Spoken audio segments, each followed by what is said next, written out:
Senator Lindsey Graham has died after a brief illness. South Carolina voters first sent Mr. Graham to the U.S. Senate back in 2002. Senator Graham was currently running for a fifth term. He briefly ran for president back in 2016 and clashed with then candidate Donald Trump, criticizing him as unfit for office. However, Senator Graham later emerged as one of Mr. Trump's top allies. That's Washington correspondent Andrew Stewart reporting. Senator Graham's family says they appreciate prayers at this time and ask for privacy during this incredibly difficult period. Senator Lindsey Graham, dead at 71. President Trump suggests a standing order to attack Iran in the event of an assassination. Vice President Vance would make that call. President Trump is suggesting he's left standing orders for the U.S. military to destroy Iran at levels he says they've never seen before if Tehran follows through on its long-standing threats to kill him. But the U.S. government has no way to create an automatic, pre-authorized. So we're down to 4 in the World Cup, that would and I could care less who wins. I know, right? Instead, if Trump were killed, the transfer of power. Norway got eliminated yesterday. By the 25th Amendment, Vice President J.D. Vance instantaneously would At become times, Commander-in-Chief I and do have agree at authority times. for any retaliation. No, Norway Vance would was do exactly what screwed Trump called for, out of though it there's when- also a chance in Vance my could opinion, decide last- not to yesterday, follow Trump's orders. I'm Julie Walker. I mean, they didn't play The well US has anyway to attacked begin with. Iran So. over an Iranian strike on a vessel in the Strait of Hormuz. The strike early Yeah, Sunday that was set a not- container ship ablaze and forced its crew to abandon it. Iran apparently responding with strikes targeting Bahrain, Kuwait, Qatar, and the United Arab Emirates. News and analysis at townhall.com.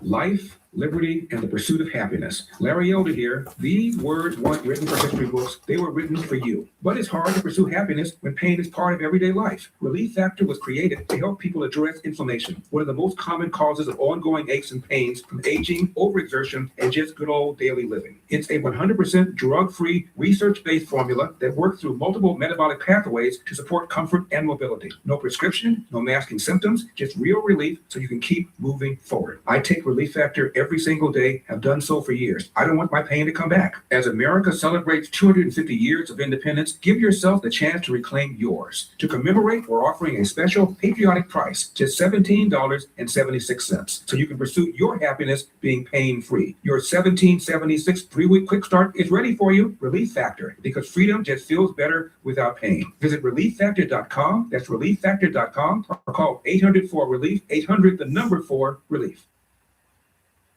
A July 4th boat trip, an 18-year-old black teen's death, and a family's search for answers in the Deep South. 18-year-old Nolan Xavier Wells took a July 4th boat trip with friends to an island off Mississippi's Gulf Coast. He ended up dead. His parents want answers. Mom, Christine Wansley. We just want to know what happened and why our baby didn't come home. Wells was reported missing that night and found dead 2 days later. Authorities believe he drowned. His family is skeptical and says they recovered his cell phone with deleted messages. I'm Julie Walker. Volkswagen has reported weak sales numbers with a significant drop in China. The company said Friday they plan to cut its model lineup by nearly half. Volkswagen says group sales fell 8.6% in the second quarter to just under 2.1 million vehicles. You'll find more news and analysis at townhall.com. A bipartisan group of senators, including Senator Lindsey Graham, say they reached an agreement with the Trump administration Friday to advance a new version of legislation to sanction buyers of Russian oil. While visiting Kyiv, South Carolina Republican Senator Lindsey Graham told reporters the lawmakers have been working closely with the administration on a version of the bill that would be, quote, acceptable to the White House and that was written in a way they could support. The White House has resisted full support of legislation to limit the flow of funds to Moscow's war chest through sanctions on countries purchasing Russian oil, in addition to Russian officials and entities. Instead, the administration has pushed for the bill to give President Donald Trump more latitude to pursue negotiations with Moscow to end the war on Ukraine. Bernie Bennett, Washington. And of course, this was one of Senator Graham's last efforts as he passed away at the age of 71 last night. You'll find more breaking news and stories and full analysis at townhall.com. I'm Ron Taylor. The opinions expressed on this program are those of the host and do not express the views of WBF ownership or Hometown Talk Radio. Content aired on all programs are those of the host and their guests. 0, enter. Go. Hey, Joey, what's happening? I mean, what's happening in Middleboro and surrounding towns? It's time for the Middleboro Weekend Review with your host, Joey Driscoll. Stay tuned for news, Middleboro news, here on AM 1530 WBBF. Hey, Joey, what's happening? Everyone can see us now on the YouTube.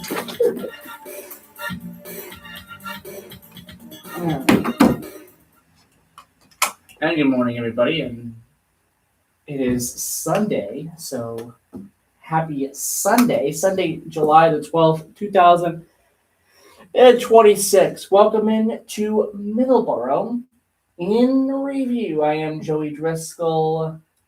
Dawn will be right along in just a couple of minutes. We have a guest in the studio today. I want to say good morning to Caroline Moran. Good morning, Carol. Good morning. We're going to get right into the show today. First segment here on the show, as I always do in the first segment on the show, is the Today in History's birthdays and passings. So we're going to start with the history with that first, and then we're going to do the weather as well. That's another thing I do in the first segment. Open phone lines today as well, 508-822-1106 if you want to call in with whatever's on your mind, if you want to ask Caroline a question as we go through as well. And we're going to be getting into a lot of great topics with Caroline on the show today. All right, our Today in History's birthdays and passings. 1862, Medal of Honor is authorized in the United States Congress. 1967, the riots of Newark, New Jersey begin, and great movie to check out. That kind of goes into that a little bit, or at least it's centered around the Newark riots. Is the Many Saints of Newark, and that is the any Sopranos fans out there. That is the prequel to The Sopranos. And very good prequel movie, by the way. There's several scenes in that film that kind of revolve around the Newark riots that happened as well, and it's pretty good film altogether. And so the Newark riots began on this day, July 12th, 1967. Birthdays on this day: 100 BC. Julius Caesar, Roman politician and general. Of course, he was assassinated on March 15th, 44 BC. 1854, George Eastman, an American businessman. He founded Eastman Kodak, which eventually became Kodak, and the rest is history, and unfortunately is history. Kodak is really no longer in existence as what it used to be, at least. And there you go. 1884, Louis B. Mayer, Russian-born American film producer. He co-founded, of course, Metro-Goldwyn-Mayer, which is one of the biggest studios even today in movies. 1937, Bill Crosby, American actor, comedian, producer, and screenwriter. Born this day, 1943, a major voice when it comes to music, and the band that she was in as well. That was Fleetwood Mac, and that is Christine McVie. She was born this day, 1943. Born this day, 1949, a big name in the NASCAR world. That is Rick Hendrick, American businessman. He founded Hendrick Motorsports, which was one of the biggest names in NASCAR. Born this day in 1950, Eric Carr, an American drummer and songwriter, of course, of the band Kiss as well. And he passed away on the same exact day that Freddie Mercury passed away November 24th, 1991. And born this day in 1977, a MMA legend and a WWE legend, probably going to be in the Hall of Fame for both when it's all said and done, maybe. Definitely WWE. And that would be Brock Lesnar. He was born this day in 1977. Passings on this day, 1910. Charles Rolls, English engineer and businessman. He co-founded Rolls-Royce Limited. I don't see many Rolls-Royces driving around, but I think there is a Rolls-Royce dealership somewhere in the area. I don't know. I don't see that many driving around in the area. Anyway, 1944. Theodore Roosevelt Jr., an American general and politician. He was governor of Puerto Rico. He passed away on this day in 1944. And passing away on this day in 2024. Narukito Ohara. I'm going to get a little bit into her. She was a voice actress in Japan and also a narrator. Best known, at least to me and Dawn, best known as a voice actress for the film, or at least for the film. I'm not sure about the series, but that would be Star Blazers, or what would be called Star Blazers in America. In Japan, it would be called Battleship Yamamoto, and Star Blazers. Dad can talk more about this, or Don. He talk more about this when he comes in, and actually here he is now. Star Blazers is a big series back in the 70s, especially in Japan, and there are many videos that you can check out online of Japanese Navy bands doing Battleship Yamamoto, the theme. And it's a big deal. It really is a big deal. And so she was in that Battleship Yamamoto. She played NVIDIA. And I believe that was the second season of the, I believe it was part of the actual series. So, and not the movie per se. But Noriko Ohara passed away on this day on July 12th, 2024. So there you go. We'll get Caroline into this. So what are your thoughts, Caroline? I had no idea that Julius Caesar was born on this day. Huge day for Julius Caesar. But I do love Fleetwood Mac. And I also didn't know that today was Christine McVie's birthday. Yes. We unfortunately have lost her now. A couple of years ago, I believe 2022, she passed away. But yeah, she was like that second voice for Fleetwood Mac. It was Stevie Nicks, and then it was Christine McVie. Christine McVie, when it comes to what she did for Fleetwood Mac, a lot of those songs, a little less known songs on Rumors, that's Christine McVie. Rumors, really, there's no less known songs on Rumors. That entire album could be a greatest hits album. That's obvious. But I get the mic up for Dawn. But yeah, she was a big voice in the music world. And Dawn, I'm going to ask you this as we finish up the today's history segment. Battleship Yamamoto. What does that mean to you? Growing up with it, and what it means to you, and what it maybe even means to Japan. Well, what it meant to me is something that was above me, more than what I was, as far as unity. And I always started my day with a great storyline for humanity, and honor and courage. And that helped me get me through my day. I used to go to my friend Kenny Mann's house in Wollaston, lived across the street from Wollaston School. So we would watch it, and then at 4 minutes out, we'd be booking it to the classroom so we wouldn't be late. So that was my ritual. As far as the nation of Japan and Star Blazers, they finished a terrible war. And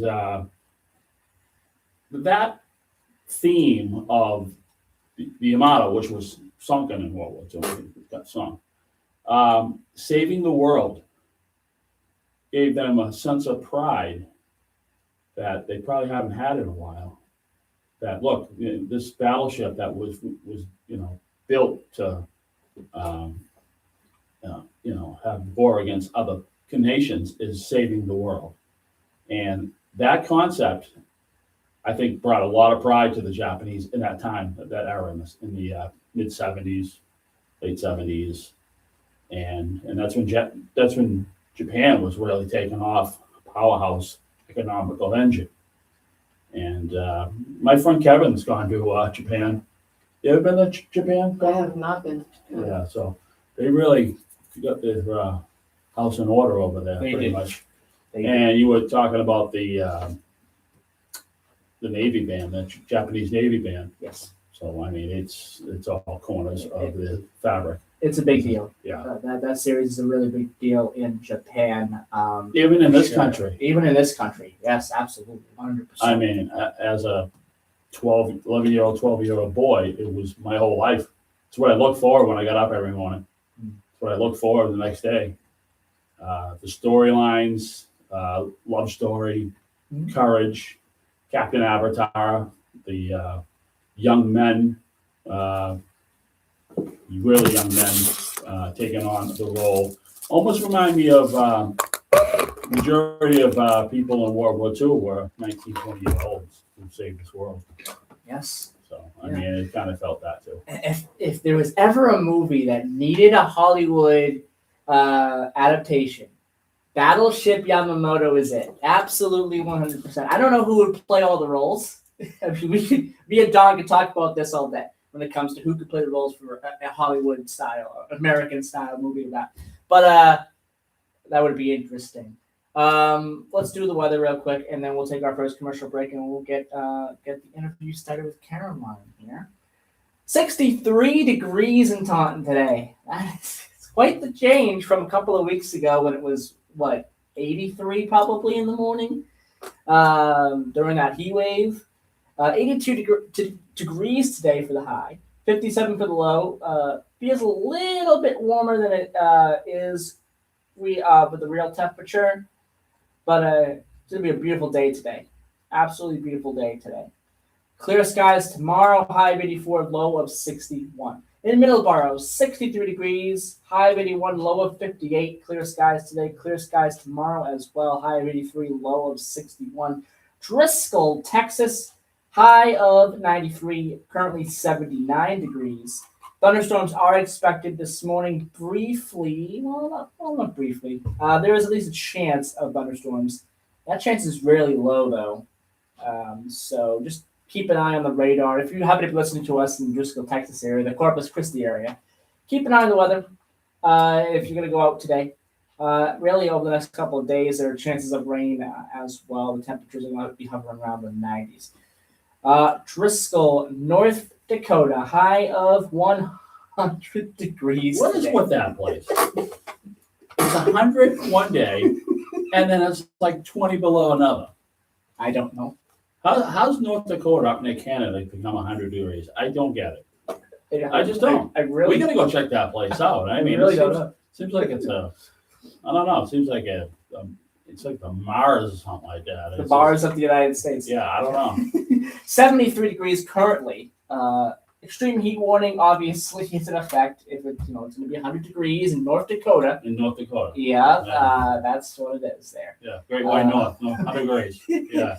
At least it's going to be a little bit better tomorrow with the wind, 98 degrees. Oh, now you're going on to holiday Florida, which is probably going to be, 80 right now, currently 80. but it's not going to be 100 degrees. No, it's not going to hit 100 today. It will hit 91. Thunderstorms are expected briefly today, which that's Florida. not news to me. That's Florida. That's Florida. Basically, it's every day there in Florida when it thunderstorm risk. Yeah, it Rain rains risk. for 15 minutes and then the sun comes back. And it's done. 15 minutes and it's done. All right, 7:22 a.m. Let's take our first commercial break. When we come back, we'll have Caroline Moran. We'll get into some stuff that maybe we didn't talk about in the first interview. If you're listening into the first interview, one of the things we're going to talk about, as well as how we met Caroline, and some of the other things as well with her major as well. Maybe some questions we didn't get into in the first interview as well. Your phone calls are also appreciated as well. 508-822-1106 if you have a question for Caroline. We're going to get into that briefly as well. 7:23 a.m. Let's take our first commercial break. We'll be right back. Oh, that's the open. Not the Yeah, that's what you don't want to do. bumper. Yeah, you don't want to do what I just did. You want to make sure ahead of time that you are prepared to hit the next thing. That's don't do as I do. Do as I say, not what I do. Exactly. Hi, Carol. How you doing? Hi, good. How are you? Wow. So you called after all these years? Yes. How long ago was that? 2 years ago? Was it that? Really? You still there? No, No? no. No? Had to say goodbye. Time to go. Yeah. Are you working now? I'm the teacher right now. Really? So I guess for the summer I'm not technically working yet. I'm looking for something. Yeah. What are you doing? I mean, where are you teaching? I work in elementary school in Braintree. I'm a special ed para. Oh, really? How long have you been doing that? This past school year was my first year working at the school. Yeah. Oh, yeah. Right. It was just kind of like a long-term sub position. Then they had an opening for like full time. Oh, that's Yeah, awesome. so That's a good thing, Yeah. huh? excited. Yeah. Wow. Good for you. Thank you. You know? Special ed too. There was Quincy has a special ed. It was when I went to school, it was head by a guy named Lou Tozzi, and he was like, he wrote a book as far as the South Shore in Massachusetts on the special ed. Yeah. We called it special needs then, but I think it's called special ed. Special education. Yeah, There's well- a better name for it. Yeah, I mean, they definitely changed the name for sure. You know what I mean? But a lot of people need that, especially in math. What, are you a math teacher or just all around everything? So it's kind of just all around. Yeah. The program in Braintree they have different special ed programs Yeah. depending on, and it's mainly kids with like varying levels of autism. So Oh, okay. There's a lot of autism around here for sure. so some kids are way more functional. Yep. And some are far less. So the program that I'm in, it's kind of in the middle. Okay. Nice. So we'll teach them like math, reading, science, but a lot of it's like life skills, like hold the pencil. I think that doing that, your patience really goes up compared to most teachers. Yes. So I think that'd be like a good life lesson, and I think you do really well with it. 10 seconds. 10, 9, 8, 7, 6, 5, 4, 3, 2, 1, 0. We're back 7:26 a.m. here.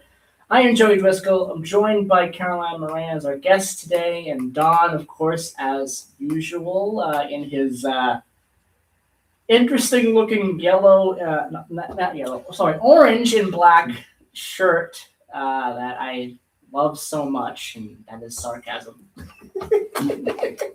Anyway, we're gonna get right into it today. I'll bring my shirt with you. Your face on it next time. All right. We're gonna get right into it today. So, me and Don met, or Don and I'm gonna say it like that so I don't get angry phone calls from English teachers. Yeah, from Aunt Mary. Don and I met you, Caroline, a couple of years ago at Wahlburgers. Tell us a little bit about Wahlburgers and your experience working there. I know you said you don't work there anymore now. Tell us a little bit about your experience and what that time taught you. And I'm going to ask as well, did you ever meet either Donnie or Mark? Oh, I'll actually answer that last question first. I never met Donnie or Mark, but one time when I was working, my very first summer, Donnie came in with Jenny, and my older sister was their waitress because she also worked there at the time. Oh. That was cool. Yeah. But I was too scared to go up to them. Oh, really? Yep. Which is so lame. That was my one and only opportunity where I could You know do what? that, You're probably the only one doing the job. You know what I mean? True. You know, you think about it that way. You know, you're not that. So I worked at the Marriott, and we dealt with a lot of celebrities. A lot of celebrities. I mean, like can't even name them all. To be honest with you. And I just did my job. But a lot of got to deal with a lot of autograph seekers for the sports teams because there's a lot of sports teams and they got a little out of control, the autograph seekers, and then people from Frankie Valley to I met President Clinton. I met a lot of people, George Carlin, you know, all those people. So people who passed on, you know, years later. So Wolfman Jack, another one. So I mean, Ric Flair. I didn't run to these people and all starstruck. You know what I mean? Ric Flair. Ric Flair. Yeah. Yeah. Yeah. So working at Wahlburgers, what did that teach you when it comes to, you know, what you apply to now when it comes to what you do now? Actually, that's a great question because I've talked about this with my sister. Because I studied communications, I think jobs like Wahlburgers, working in customer service, give you just as many communication skills as going to school and studying and taking classes. Because you just kind of like learn how to read people, read the room. I mean, I was a bartender, I was also a waitress, and then before that I would work like food expo, that kind of thing. So different environments within the restaurant kind of require different approaches and skills. But when you're at the front of house working with people, the way that you interact with customers is probably the most important part of the job. So I guess just learning how to read the room, how to read people, knowing what they need before they know what they need is definitely something that I picked up on. Well, one thing about especially the food industry, you mess somebody's hamburger up, you're the victim. You are the victim, and you have to. They make a mistake in the kitchen. That happens. You know that happens, or whatever. You're the first line of defense. You're the face of the company. Of that customer coming back or not coming back. Because I know one thing, people, you know, you could like punch me in the face, you can kick my dog, but you give me some bad food, I'm gonna 20 years later I might come back. That is how the restaurant works. If you get a bad meal, it is unforgiving. You can do anything else, and but if you have a bad meal, that is it. So somebody who's a server, who's a good server, can deflect that and make the people happy, know when to comp, know when to do this, know when to do that. Because you don't want to comp too much, okay? Because when I worked at the Marriott, they had a comp system, and it got overblown. It was dumb. You know, the warranted stuff was the warranted stuff. The stuff that wasn't was a waste of time, in my opinion. All right, next question, we'll put it on. Yes, so you're taking communication. Are you all done? I am all done. I graduated in 2025. Okay, 2025. And what school did you go to? St. Anselm. Okay, where are they located? Boston? That's Manchester, New Hampshire. Oh, okay, Mhm. right. And did you do mostly radio, TV, or like, do they cover everything, writing, everything? News, whatever? They didn't do broadcast or radio, but they did have a student newspaper, so I did a lot of work with the newspaper. Oh, you did. But that was like newspaper, right? outside of, that was in like an extracurricular. It wasn't a part of academics. Okay, what about the TV side? No? Mm-mm. No, really? I mean, I So guess, this is one of the first times you've been on the radio. yeah. How you feel? little nervous, but I'm okay. It's only 100,000 people listening. Yeah, What's right. it, you know? Right. Yeah. I feel good though. And hopefully Jim calls. Jim, Yeah. if you're listening, call. Give us a call, Give us a call, Jim. He a He usually- lot of experience in Oh, radio. unbelievable. He can run a radio. He can talk for like 8 hours and always have something to talk about. And that's something that Joey learned off Tony Lopes, his mentor. Mhm. Tony Lopes hired him in 2017 and gave him his first radio show in 2019. What are you, 19? How old are you? 20? 19, whatever. 2019. Yeah. It was April of 2019, so 19 years old. Yeah, 19 years old, has his own radio show. And what Tony tried to teach Joey when he started out that, 2 hours in the radio business, an hour in the radio can be a long time. It really can be it can be like forever if you don't have. So I went in as a co-host, and that helps a lot. Having a co-host helps a lot. But now, with years of experience, he does the news. He'll do his show. He'll talk to other people on their shows. So you get your chops after a while, how comfortable you can be.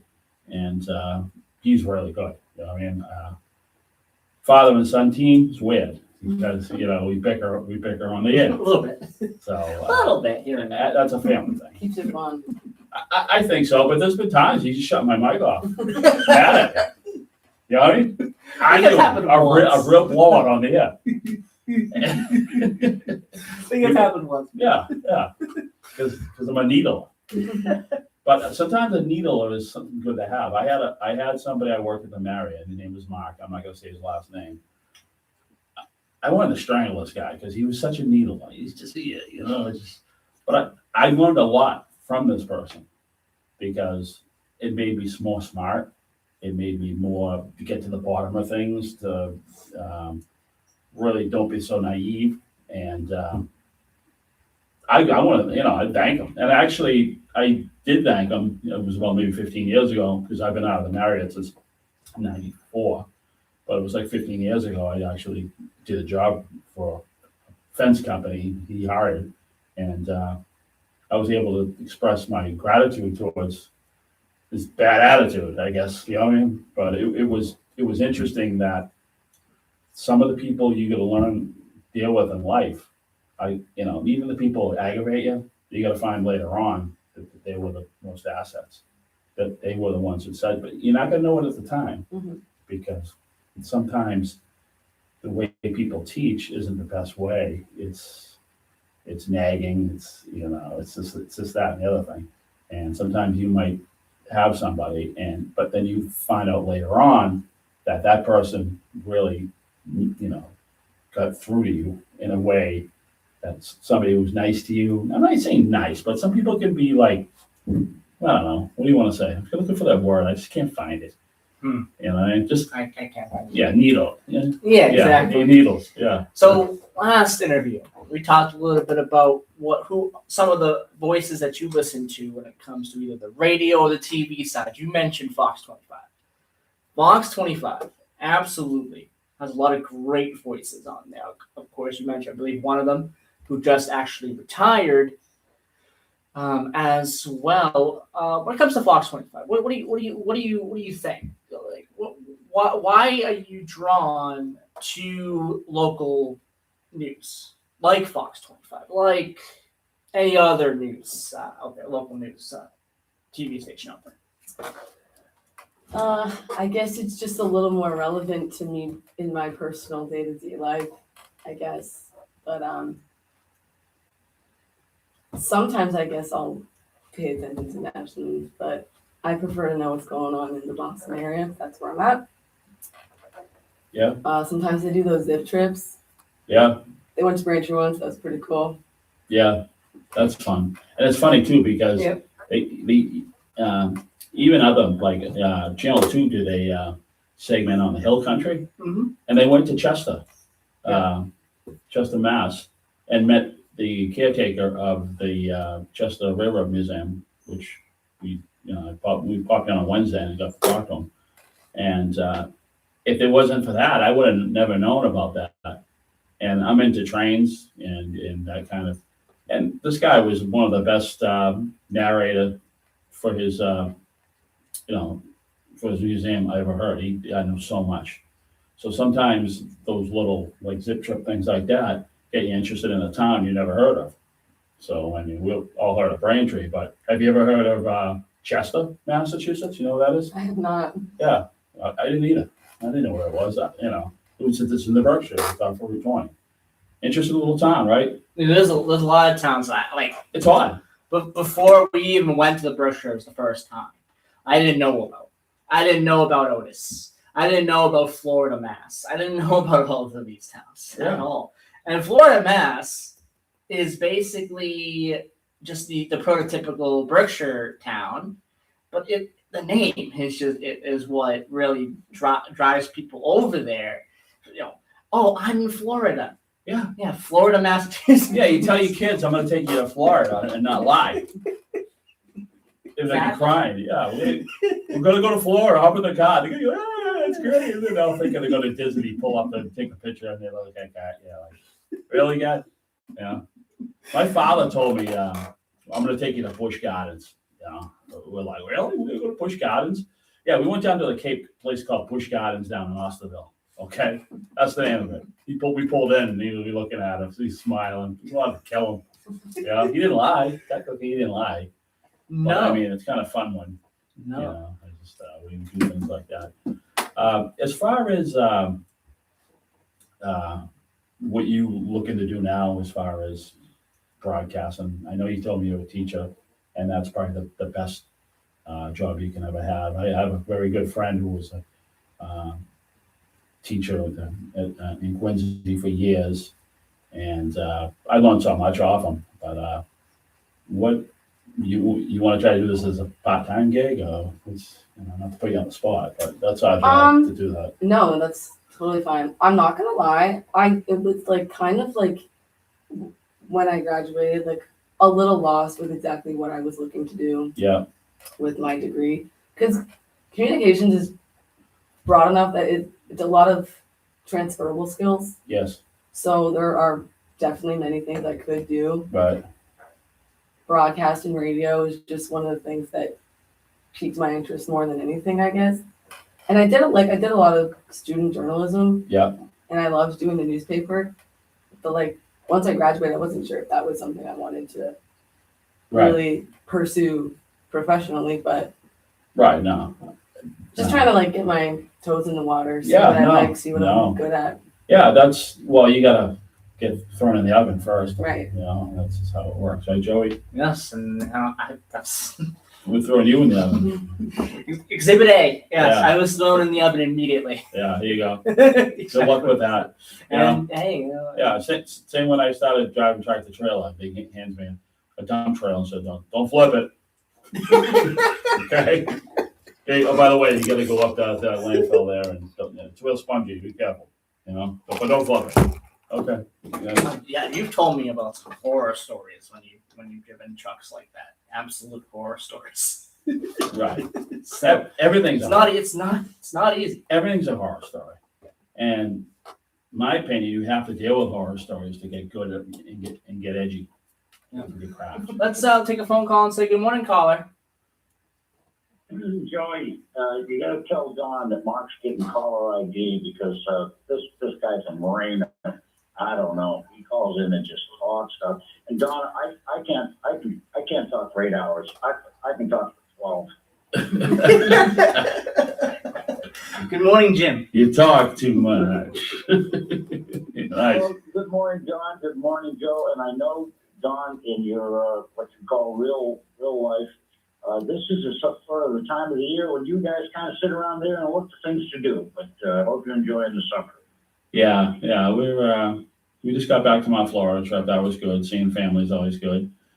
And now I got to rip down a chimney on Thursday on the hottest day last week. So that was fun too. In Braintree. I got to go to Braintree. So it was in Braintree. So all good. We're back to work in the hot sun. So I'll ask this of Jim. You hosted a radio show for many years. what are some things that you kind of take away from it, and the experience and the process of getting ready for a show and all of that? What goes into all of that, Jim?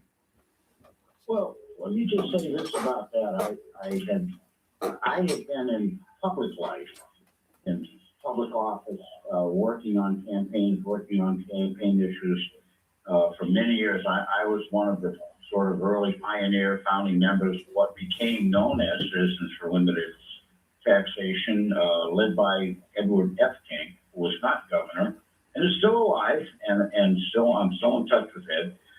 But being on live radio as a guest, when I went from that side of the microphone to the other side, Joe, where you're sitting, it was unlike anything I had ever done before. And I've sort of had a few different experiences in life, and as I say, I've successfully failed at everything I've done. But I was very fortunate when I was first on the air at WSAR to work with Hank Gauthier, known as Happy Hack, and a radio legend in the South Coast area. And he knew Salty Brine, Ian Salty Brine. Don, you remember him from the old WPRI, Channel 12 days. But when I got to WVBF, I was so blessed and fortunate to have a couple of real radio pros. Bob Polsick was still with the station then, and Tony Lopes.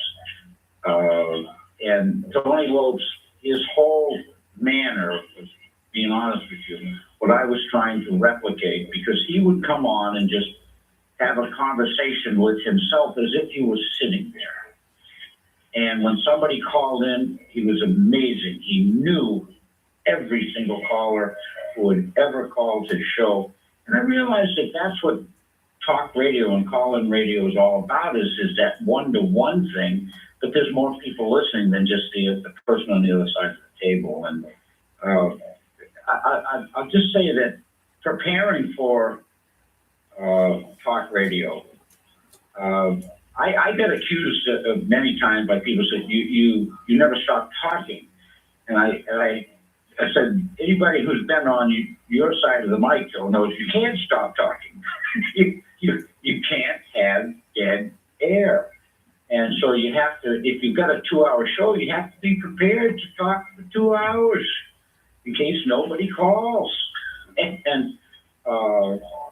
So I put a lot of time, because I didn't want to go on the air and say something I didn't know to be factually true. That I could not reference some sort of a source that this is where I read this, heard this. And that takes a lot of time. Well, what you did, Jimmy, is the politics side too. I mean, we don't really touch on the politics side, but having your ducks in a row as far as the politics side, you really need to, you can't be saying things and not, like you said, not being factual, and because you'll get so much heat from it. So, I mean, that's just a total different animal too, as far as, so, I mean, you have that, you have everything. I mean, we don't have that. We can hold our own when it talks to it, but we haven't gone down that rabbit hole. And that is a true rabbit hole, in my opinion, as far as any kind of talk show. But sometimes you have to do it, especially the time frame especially this station, the time frame you were on. That was pretty much what people wanted to hear at that point. I remember one of my first shows on WSAR down in Fall River, that I came on and I said something about, I think it was the Villages, that big, huge retirement center in Florida. And I said, I don't remember what the number was I gave. And I think I said it's 250,000 or 1.3 million. I got a call 10 seconds later that said, it's 1.1 million, Mr. Fake News. Yeah. Because I was off by one number. Yeah, Fake news, boy. Because people are Googling you, and fact checking you in real time when you're on the air. And you don't have that. Carolyn, you got something you want to ask Jim? Jim's been a veteran radio host, selectman, pretty much all around heck of a guy. Well, yeah, we'll give the mic to Carol. Yeah, we'll give the mic to Carol. Yeah, it's Jim Dupont. He won't bite. I can't bite you on the air, so relax. I guess just, did you always have a passion for being in the public light, like wanting to have your voice heard like that? Well, I think that talk radio is kind of the other side of any political discussion when you're a candidate or a public office holder. You know, when you're on that side of the table, you think you got all the answers, or at least you've got an answer for everything, but you don't know what the other person is thinking. You have to let them talk, you know, that, and ask, and you're going to be ready to respond in real time. So being in public service, public life, through campaigns as well as in office, it taught me one side of the political equation. Talk radio taught me the other side. Yeah, I mean, because you have a format. You got the pulpit in a way, the bully pulpit, and you're not going to say something that people are going to like all the time too, especially when you're on the political side of a talk radio. Now, Joey and I, we pretty much do what we do, but we do a lot of history. We do a lot of travel, and I think people like that. And I think this airtime at 7 a.m. I think the last thing people want to hear is bickering politics. You got to wake up for that. You got to have a few cups of coffee before you start putting your gloves on and you debate. Yeah. You have done moderated a couple debates in your time, haven't you, Jim? Yeah, well, I was asked to be on a panel to do the candidate night for TCAM one city election, and I got them, and I learned, and I've been a moderator of candidate debates within the Republican Party mostly, and one or two in Rainham for town offices, and you have to. I tried to ask the questions that if I were a voter, I'd want to know what somebody who was running for office had to say, and I didn't try to look at what was in the news that day or that week or that month, that election. I said, this person is sitting. When I did the TCAM one, I specifically said, I'm not going to go stick to some order where you ask the same question of each person, right to left and then left to right. I said, no, I'm going to ask a question of a candidate, and then I'm just going to pick somebody at random, another candidate, so they had to be on their toes, and they had to be listening, but nobody had the advantage of having heard what the other person said. And that I think helps people get in real time what the candidates wanted to say about different things, and that helped the voters get to know them better. So I would always say spontaneity is what live radio is about. Well, so are debates. Well, they can catch people, if they're not being that forthcoming, in my opinion. Now, Joey, every once in a while, he has the middleboro select board on, and you did ask the same questions, and you gave him the exact same questions. Yes, when I did 1 year, when I did the interviews of all the candidates, exact same questions. I didn't change any questions for any candidate at all. This was the exact same for every single candidate. But what was different, the way you did it, you gave them in 15 minutes and you just went to the letter. Yeah. But you could say you stayed on, and we had a school committee member, I think her name was Jessica, and we talked about what was, what's your hobby? She said something about she was into doing plays and the theater arts and stuff like that, and she remember singing a Billy Joel song or something, and I really think that was like the real kind of interview, because you do the poly, they do the pitch, whatever. You want to be fair, but then you go into their personal stuff, and if they want to talk, some people didn't. Some people was like, oh, we'll just shut it down here, and then Jessica ended up getting elected, and she's still there. So I mean, sometimes that extra little tidbit of your personal, kind of your humanity and what you like to do, I think really. You can be a great politician, but if you throw rocks at puppies, on your off time, you're not really a good person, I think. You know what I'm saying? So what do you think? What do you think about that philosophy about candidate, trying to get? Well, having been a candidate, I can say both ways work.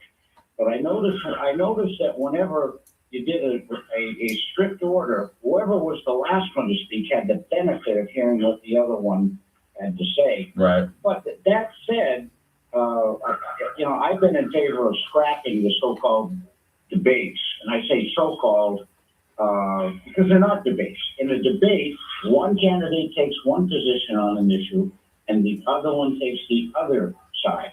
And they talk about the issue from their own perspectives, trying to undermine the other person's view. They don't sort of trade sound bites and things like that.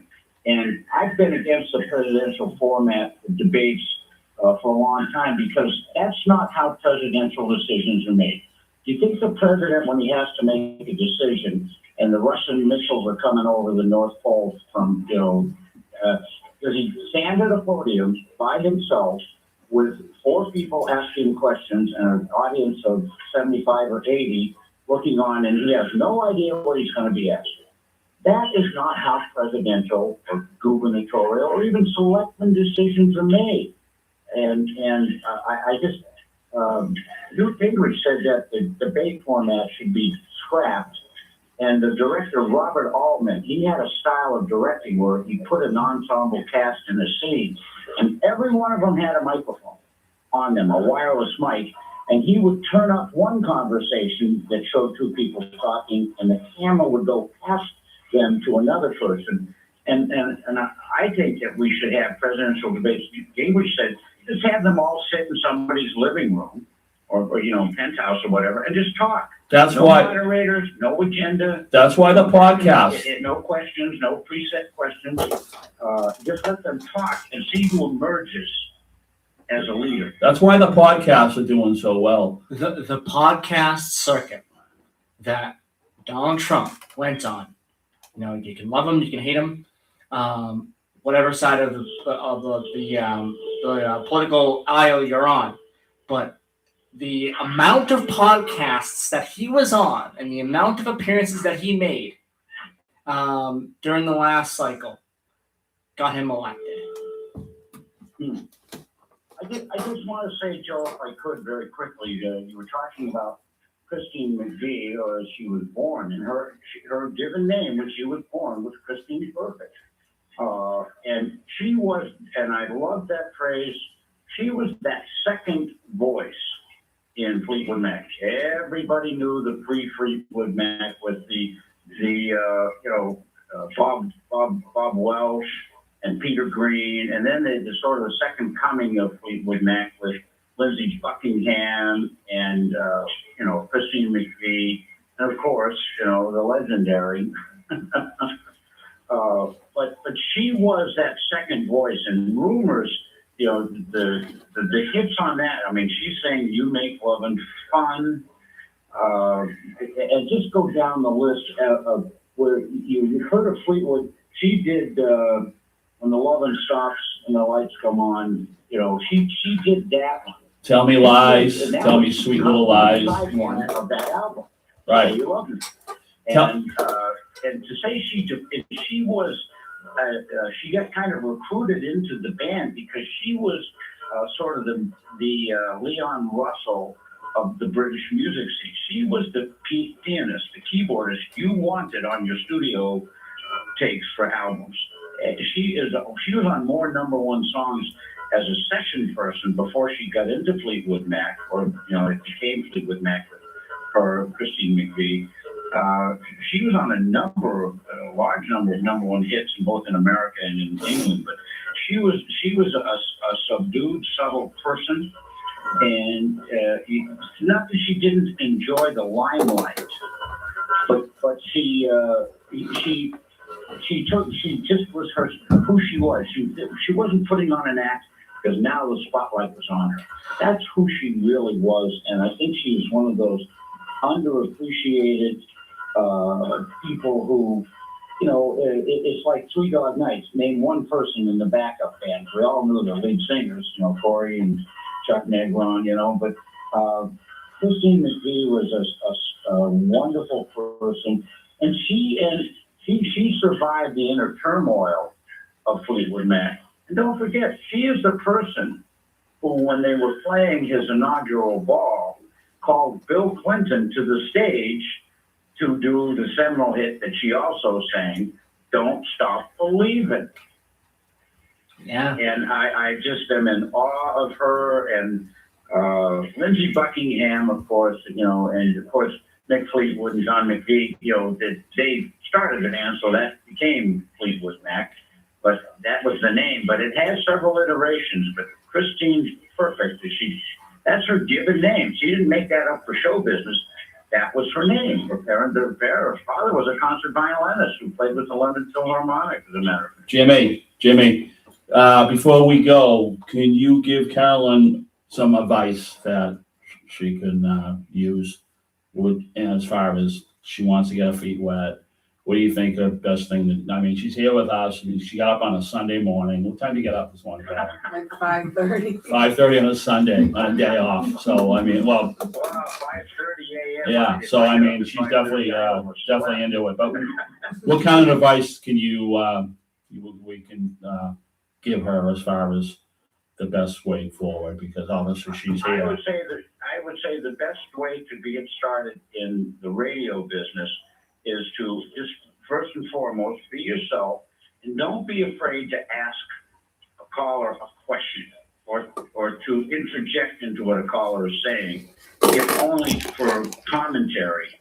But I think I talked over a lot of people. I'll admit it, but that I came to learn. No, come on. What callers are saying, and try to keep them focused on a main point so they can get across what it is they're trying to say. Most people who call in don't have some prepared speech or have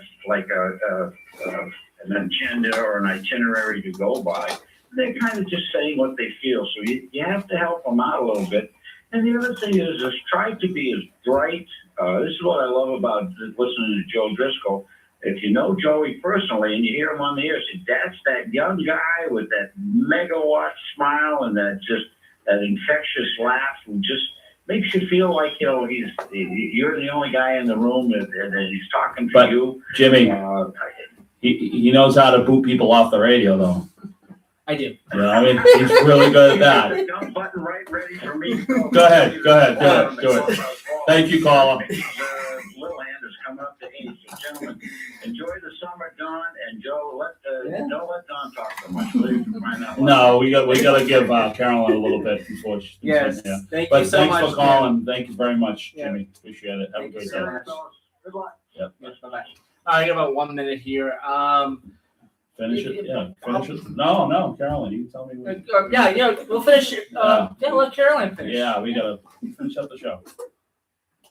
No dead air. Come on. No dead air. You're right. Yeah. I had a comment about what he was talking about political debates and the structure of it. I agree that when it's more conversational, and you ask them personal questions to get to know them, it puts them at your level instead of on a pedestal as this big political candidate. Yeah. You forget that they're actual people. Right. So when you ask them personal questions, ask them questions that you want to know. I totally agree that that's how you find who the real leaders are. That's, I think, I'm not saying that's why Jessica was elected, but that was a good, it was give you 15 minutes, you can, whatever. But it just goes to show, what they like doing.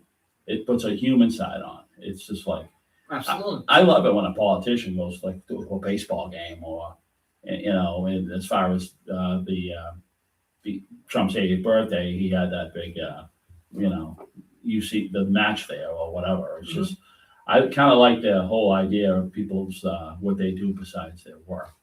And that's opinion. And there's one other thing too, before I sign off, I want to give my condolences to the family of Senator Lindsey Graham of South Carolina, who passed away last night. We heard this morning at 71, which was really unexpected.